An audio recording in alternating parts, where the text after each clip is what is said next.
Yay. Hello and welcome to the Old and in the Way comedy podcast with Bob and Mark, where we fight ageism one bad joke at a time. Reluctantly, we had to learn the hard way that denial and repression oftentimes are not enough to hold back the tides of reality before we get our tickets punched. So our mission is clear and compelling. We will pull back the veil on aging and reveal much of what's real and absurd with growing old. Political correctness be damned, and yes, of course, there will be malarkey. But before we get started, we'd like to thank our fictitious sponsor, Smart Again, a brain supplement, for their continued support. 3, 2, 1, remember remembering? Smart Again is a brain supplement that will have you wondering in no time how you got to be so damn smart again. Smart Again is made from all the natural ingredients that will reverse your cognitive decline, heighten your mental acuity in just a few days. When I first heard about Smart Again, I didn't believe it. But after a few days of taking Smart Again, I've been able to find my car in the parking lot. I've stopped yelling at the neighbor's kids. And more times than not, when I walk into a room, I know why I'm there. It's an amazing product and cannot be found at fine stores everywhere. And ladies and gentlemen, showtime. And our special guest today is Mark Karan. Karen. Karan, yeah. Karan, thank you. Sorry. No worries. That was the comedy part. So Yeah, we've been working on that line for about a week, but all right. Showtime. Great. Well, thank you, Mark. Thank you for agreeing to this. And boy, I looked at your Wikipedia listing, and it's more impressive than even I thought, and I thought it would be amazing. No. So you're doing your first thing you should probably get to do is plug your next gig. You've got a Mark Karen's Buds gig coming up. Actually, it just happened. It was last Thursday at the Sweetwater, and loads of fun. But yeah, that's in the rear view now. Okay. And are you still doing Jeremiah Puddle Duck at all?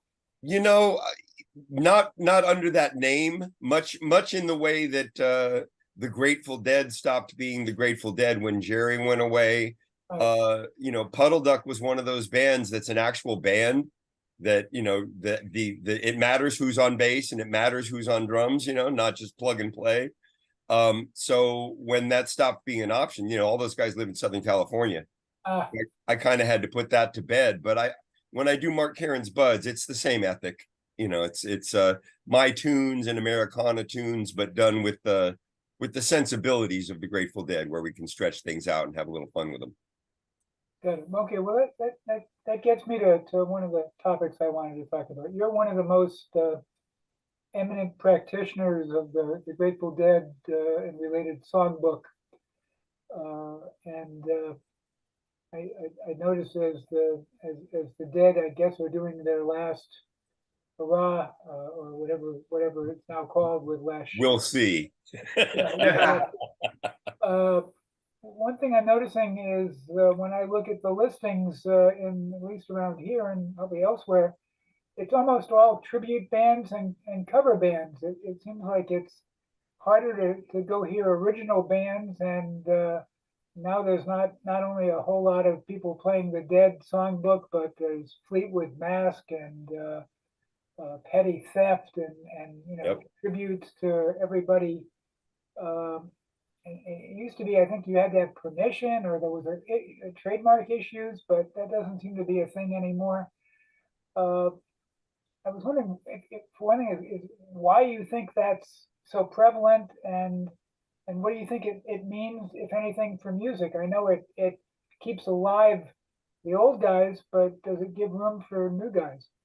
Well, frankly, it doesn't really give a lot of room for the old guys either. I've talked to a bunch of the people that both book the clubs or book the bands into the clubs. And what I most often hear is that the only acts they can really count on, performing in terms of butts in the seats, are the legacy acts that have been around for a while and have big deal followings already, or tribute acts. And the other thing I've encountered is that a whole lot of my musician friends there's no real motivation or desire to necessarily write and create original music. They're happy to be out doing. I'm not. I'm an old fart. I come from the era when, the idea what was to listen to the Grateful Dead and be influenced, or whoever, and take those influences and come up with your thing that was different. And that's how you had new music in the world, and that's what kept everything alive and fresh. And natural evolution. Yeah, and there are still people doing that, but the ability to monetize that in any kind of effective way, a lot of that kind of thing, the opportunity to play the original music in some of the better rooms on the better nights, it's not the same. No, it seems to me as if in the 60s and 70s, all there was room for was Frank Sinatra tribute bands or something. Yeah, right, exactly. And I always say, if the music fan atmosphere were the same back in the 60s and 70s, when we had the phenomenal renaissance of music that we had during that era, we wouldn't even have a Grateful Dead or a Quicksilver Messenger Service, or any number of even bigger bands. Well, I don't know how you get bigger than the Grateful Dead, but you know what I mean. Yeah, no, I agree. So how does that, I mean, you both do your own original music, and you also, do tribute or offshoot bands of the Dead. As a musician, is one as satisfying as the other for you? Not really. I mean, I think I always am more, I feel more spiritually, emotionally, personally connected when I'm playing either songs that I've had something to do with creating, or at least the more obscure covers that I can reinterpret and kind of make into my own. That's more inspiring to me. But the other thing is, and I don't know how much the Deadheads like this about me. In fact, it might have something to do with why I'm not a little bit more visible in that world these days, because I don't want to do a tribute band. And when I do Grateful Dead, I love the songs, and I love it when the Grateful Dead do it Grateful Dead style. But my music and my influences tend to be more Americana, blues. So, I try to put a little blackness in there. I try to put a little funky groove in there. I try to make it my own somehow, even though it's Grateful Dead. Yeah, and you were doing Rat Dog for a long time, and that wasn't just a Grateful Dead cover band. That was Far from it. That was Bobby's vision, and one of the interesting things about Bob's vision is he's always really respected jazz. And so, when he brought Jeff Chimenti and both Dave Ellis and Kenny Brooks, the two sax players that we had, when he brought them into the band, I think that his thinking was he wanted to bring a strong voice and influence from the jazz world into the Grateful Dead idiom. And after a couple of years of work, because at first it was a tough fit. It didn't quite work to me anyway. But after we'd played together for a couple of years and started really being a band and learning each other's musical twists and turns, it did exactly that. It turned into a band that was doing Grateful Dead music, but with these other influences and different kinds of interpretations. How did you originally connect with these people? Well, that's an odd story too, because I grew up in the Bay Area. And where? In San Francisco and then Half Moon Bay. I went to Half Moon Bay High School, graduated from Half Moon Bay High, and then a couple of years after high school, found myself turning my panel truck into a home and moving to Gate 5 in Sausalito. And I think that's about when Mr. Heyman and I first knew each other. What years are those? I first moved to Gate 5 in 74, I guess. I was 19. Wow. We used And to play, I just moved to Sausalito in 74. Oh, well, so we arrived at the same time. Pretty much. I remember playing this funky little club on Union Street called Generosity. Mm-hmm. And I was technically too young to be in there. So they let me play as long as when the band took a break, I sat on the stage. Cool. I bought Dan Hicks' old houseboat in about 74. Oh, nice. So yeah, We were Sausalito mates. Uh, is there any more Rat Dog in the offing, or is that a defunct thing? I think Rat Dog is done. I can't speak for Bobby, but my impression of it is I think he'll always want a Bob band, and now he has the Wolf Brothers to fulfill that. And I don't think he's looking to have yet another one. I think he takes the Wolf Brothers pretty seriously and honors it. So I think that's kind of his current Rat Dog.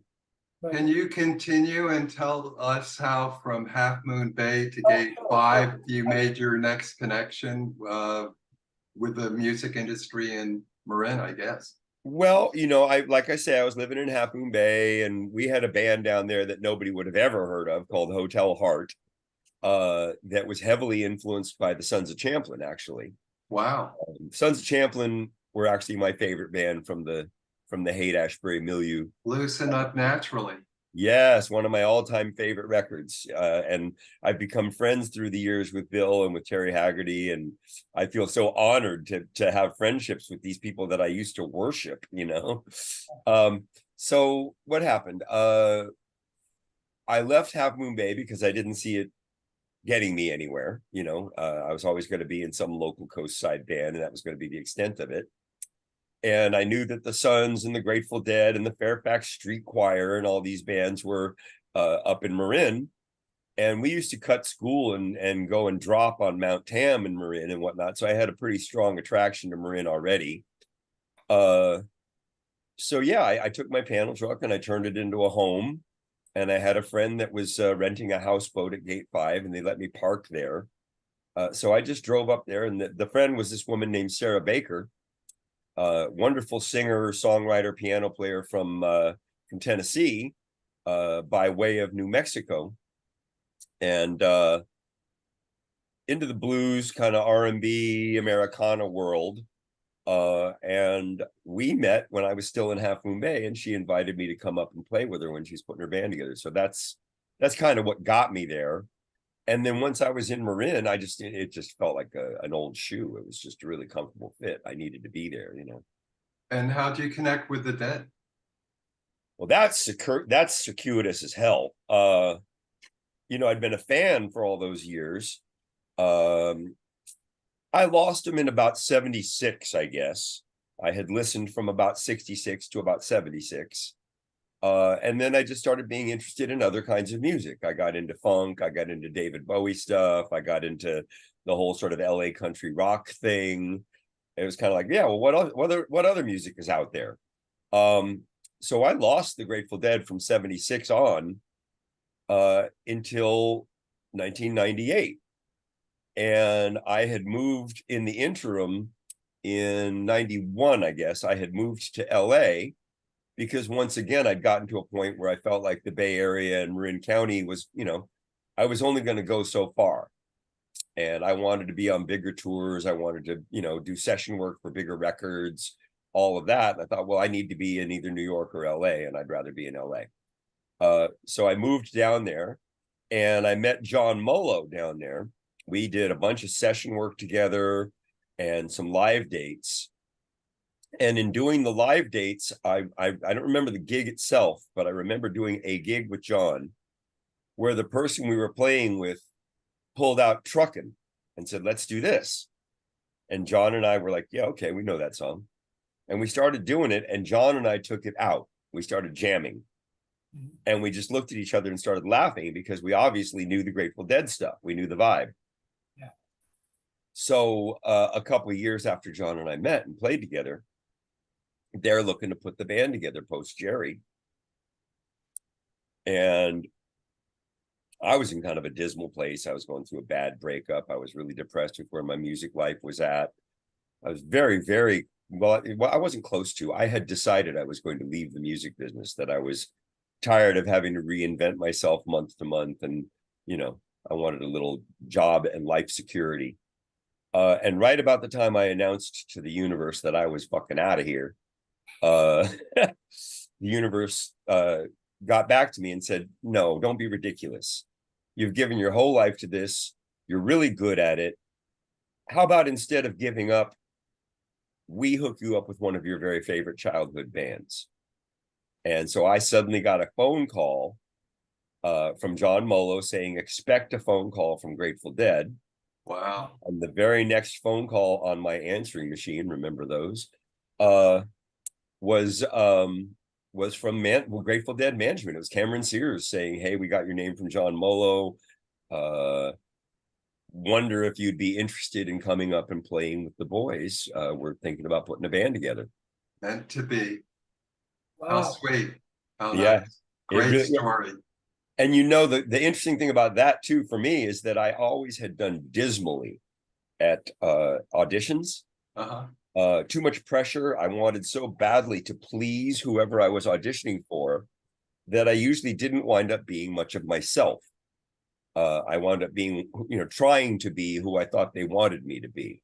Sure. And in so doing, watered it all down to the point where I was kind of nothing and didn't usually get the gig. So in this instance, I use the word in quotes, knew in advance I didn't have the gig. There was no way I was going to get this gig. So I went up there with the sense that, fuck it, I'm just going to go up because I get to play with those guys. And how fun is that going to be? Right. And I went up and let go of any hope of having the gig and just had a great time with them. And I'm pretty sure that's what got me the gig. God bless you. Yeah. What's it like? Nice. Very sweet. On Wikipedia, it mentions your fight with throat cancer, and I've been all over your website the last 72 hours. And this morning I checked out your YouTube video on Walk Through Fire. Oh, yeah, sure. Where you talk about your situation, taking the guitar into the hospital. And halfway through the song, I'm getting choked up. It's just over the top, sweet, beautiful, just great work. And thank you for that. Well, thank you. Kind of made my morning musically checking that out. I was going, wow. Nice. And now we're going to meet this guy. Well, I have to say that song, I think I probably said something to that effect in that clip you saw. Yeah. I don't really consider that I wrote that song. I mean, I wrote it down.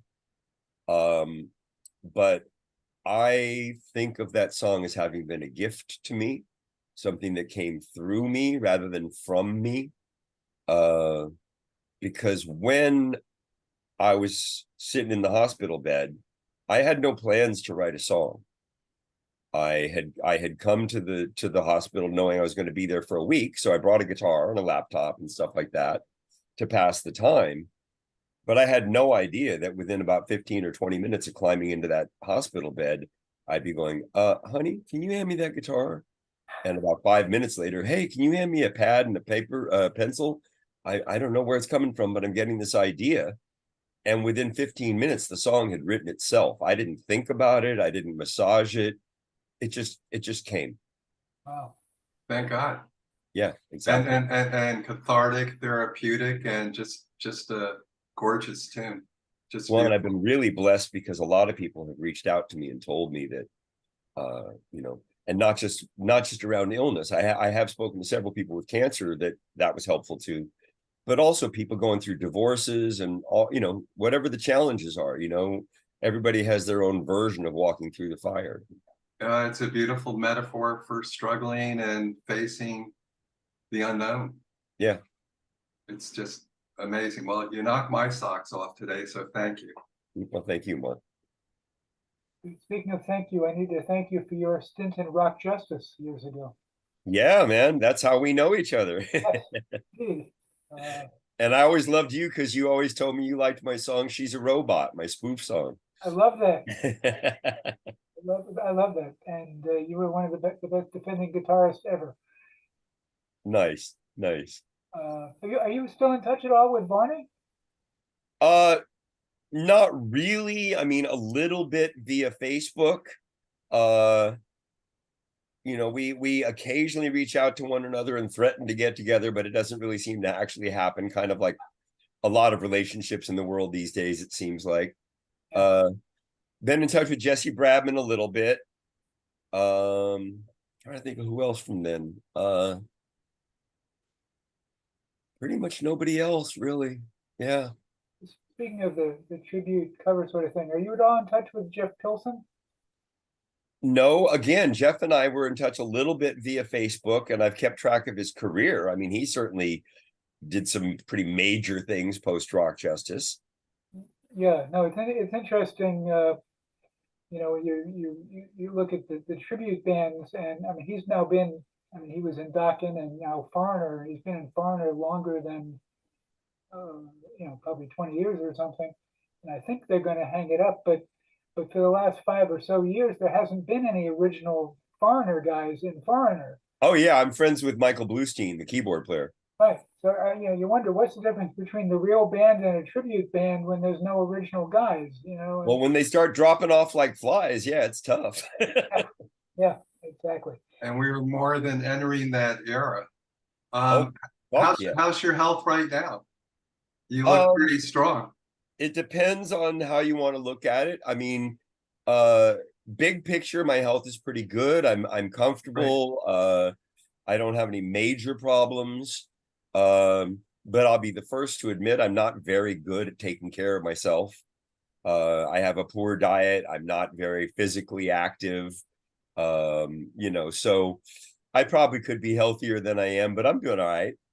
I think I'm on the same program you are. I had a kind of athletic existence, had some knee replacement surgery, and now I'm an old man and enjoying the later years in life.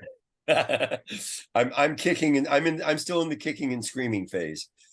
And don't stop and keep playing. Yeah, of course. Speaking of keep playing, you're in touch with somebody else I know indirectly from Rock Justice, Michael Gaiman. I am quite a bit in touch with Michael Gaiman. Yeah. Exactly. So you're doing Gilmore Project, and I knew Michael because he worked for John Shear as the college booking agent back in the '80s when John Shear signed Rock Justice. Yeah, sure. And never got to do it because he got indicted for antitrust for monopolizing rock and roll promoting in 3 states. But Michael has gone on to an interesting career as a booking agent. Tell me about the Gilmore Project, because that's sort of outside of the Dead oeuvre. It's a really cool band. It's interesting for me because I don't actually have a real history with Pink Floyd music. It's funny, when we started working up the Dark Side of the Moon record, I thought, well, I've never even owned a copy of this record. I've never particularly been a Pink Floyd fan. But once we started working out the music, I realized I knew every single song on the record, even though I'd never owned a copy or actively listened to it. It was just that influential. Looks like we're going to run out of time in 10 minutes for some reason. How'd that happen? This is going too quickly. Yeah, right. No, we're cheapskates and don't pay. I want to get my Pink Floyd story in, but it's not going to happen. Oh yeah, well, so anyway, real quick, Michael put this band together. There's lots and lots of Pink Floyd tribute bands, and some of them are really incredible and kind of a big deal. Like the Brit Floyd and Aussie Floyd bands are they play the sheds. They play big venues and sell them out. So Michael's idea was not to be a straight up tribute band, to have that element in there, but also to bring people like myself and Scott Guberman in, because we come from improvisation world. We come from Grateful Dead world. Yeah. And so he wanted to kind of do a mashup of authentic authentic Pink Floyd stuff, but with some of the ethos of improvisation and interpretation that the Grateful Dead brought to the party. So that's kind of what the band is a Floyd band that's not a tribute band. That's looking to reinterpret and find new spaces in the music. Very, very cool. In the time we have left, I wondered, as someone who's had certainly an interesting career, if you encounter, as I'm sure you do, young aspiring and up and coming musicians, do you have any advice for them? Do you think they should get involved in the tribute scene, just stick to their own original music? Or should they have hope that there'll be room for that? That's a tough call. I mean, kind of like a parent, you know, I would want everyone to be able to do well in the world, you know, in their with their lives, in terms of how they get by, how they survive and whatnot. And if I'm honest, it's gotten harder, if anything, to make a living as a musician. Yeah. Most of the younger musicians that I know have no experience with what I did all my life, which was couch surf and be in a band and don't worry about the money, starve for your art, you know. Most of the musicians that I know these days have day jobs. Yeah. You know, and they do their music around their day jobs as they can. And you know, my family always used to say music is a great avocation, but you need a vocation. And I used to say, fuck you, I'm doing this. Uh, but nowadays I find myself maybe echoing my parents' sentiment a little bit, like go for it by all means. And if you really have the courage and the drive, go for it 100%. Don't get the day job, just dive in, you know, but know that if anything, it's gotten harder through the years and it may involve a lot of sacrifice to take that route. But, you know, on the other hand, if nobody takes that route, we're not going to have any more new music. We're not No, going to have a new Grateful Dead or a new Beatles or a new whatever, you know. no, when I look at partly the tribute scene and the fact that kids don't buy records anymore the way we used to, I worry about where music is going to come from. Agreed. Completely agreed. Have you guys heard And of the fact that you really can't make, you know, and I don't want to be get off my lawn about this, you know, but you know, the fact that you really can't make money, you can't monetize successfully recorded music is a crime to me, because music craft in the studio is a completely different art form than live music. They say just play live, just tour. Well, that's fine, but that's like saying, oh, well, you were a painter and a sculptor or a sculptor. Well, now just sculpt. You know, it's like what? But they're two different art forms, man. I love the studio as much as I love performing live.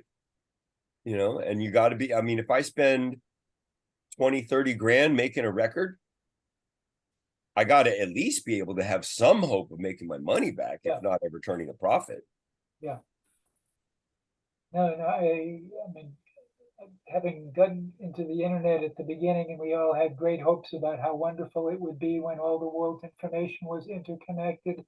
If you could have told me that just would have made hate more easy and it made it impossible to sell music And blow the hell up out of the world of porn. yeah, exactly. It's not what we were hoping for in in the early No, but is it ever? I mean, it seems like a lot of technological advances through the years. Uh, you know, you always do get the real developments. You get the positive growth and all of that kind of stuff, but you also get humans at their lowest denominator, and there seems to be more of that than there is of the higher aspiration part. Yeah, no, it's all about the money? Yeah, yeah, the money and the instant gratification. Yeah. Now, is Wally Heider still around? Yeah, they call it Hyde Street Studios now, but the studio still exists. I think what they do now is they rent out the individual studio spaces to individual artists and producers and stuff. Now, don't most artists with all the new technology and Apple products are doing their own kind of recording studios, or? You know, it depends. I mean, certainly we're talking in one right now. You know, Yeah. this where I am is my studio space at my house. And a lot of us have that going on for sure. But as good as you can be at that, and as good as the product you can make with that might be, if like me, you've had the experience of being in a really, really nice studio with a room that's really dialed in, and a big selection of microphones in the mic closet and all kinds of wonderful pre's and excuse me, compressors and all those toys, the sound quality and whatnot that you can get is a notch above. I mean, the Pro Tools world is pretty amazing now, and you can do Pro Tools at a very high resolution. And plugins have gotten way better, so I can't even say if maybe I'm just being an old fart, but I like working in the analog world. I like working with all that old gear. I like working in a real studio space that sounds like God as opposed to how my living room sounds. Yeah. Have you worked with Steve Barncart? No, I'm certainly aware of Steven, but no, I don't think we've ever even met. Oh, we actually no, we have met, but we've never worked together. In the 70s, after American Beauty, a friend of mine was trying to produce an album with him at Wally Heider's in San Francisco. And there were pretty kind of wild times, and there was too much white powder, and it never completely got off the ground, but a lot of money was spent. And he was one of the more interesting people I've crossed paths with. And what I learned from him was he could take all these tracks and turn it into something beautiful. And isn't he the one that did Crosby's "If Only I Could Remember My Name" record? I think so. Yeah, I tell you, somebody had turned me on to some outtakes from that record and some alternate tracks and stuff. And it's fascinating to see how they layered that stuff together. I mean, I heard some stuff that had been composited from multi-tracks down to a track that they were going to add to the overall mix. And the stuff that they actually left in there, that these days in Pro Tools land, oh no, tidy it up, fix it, perfect it. There's all this stuff that you would think they would have had to have taken out to make it sound like anything. They left it all in and ended up with this amazing sounding record. Yeah. So you remember the song "Drop the Wine, Get That Girl"? Spill the Wine, sure, yeah. Steve Barncart was mixing, and they completed their session, and they all dropped acid. Oh. And then the people just started riffing, and he said, "I'm going to record this," which was "Drop the Wine, Get That Girl." Nice. And then he said, this might be interesting. He passed it on to some DJ in the Midwest who was giving it airplay. Some other station picked it up, and then all of a sudden it was now in our body of music as a legitimate song. And it was just like off the top there. And he had the mindset to make something out of it. Yeah. In the less than a minute we have, I want to thank you, Mark. Thank both Marks. Thank you. This was fun. I'm actually bummed out we're running out of time, but totally get it. We might have to do it again. Don't get too bummed out. Vinyl has come back. What's that? Vinyl has come back, though. Bono? Vinyl. Vinyl. Oh,